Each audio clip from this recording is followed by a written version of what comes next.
বর্তমান আমাদের দেশে 16, 17, 18, 19, 20, 22 অর্থাৎ 15 থেকে 25 বয়সে 25 বছর বয়সী মেয়েদের নিয়ে কোনো ভয় নেই ইনশাল্লাহ, আলহামদুলিল্লাহ। কিন্তু এখন সবচাইতে বেশি ভয় 5 থেকে 10 বছরের বাচ্চাদের নিয়ে।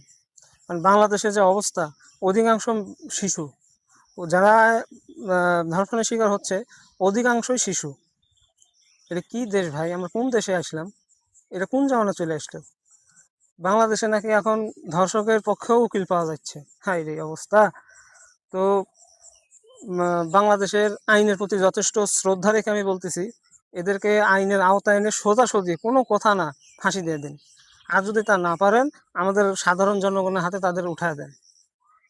ধর্ষণের কারণ তাদেরকে যখন ফাঁসির কাস্টডিতে নিয়ে যাবেন, তার পক্ষে উকিল পাওয়া যাবে, 2 দিন পর সে বেকসুর খালাস।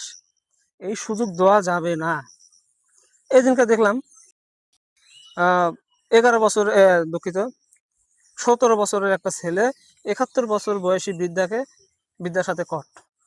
তাদেরকে 2জনকে আপত্তিকর অবস্থা পাওয়া গেছে। কি অবস্থা রে ভাই? এত রুচি এমন করে? হ্যাঁ, তোদের রুচিটা এমন কে? তুই একটা সুন্দর কিশোর ছেলে হয়ে তুই কার কাছে গেছু? তোর রুচি যদি না থাকে আমাকে ক, আমি ভিডিওর কমেন্টে কিছু রুচি হওয়ার ফাইলের নাম লিখে দিব। এসব খায় রুচি কর। বদমাইশেরা, এদেরকে কোনো কথা না বললে সরাসরি ফাঁসি দিয়ে দেন।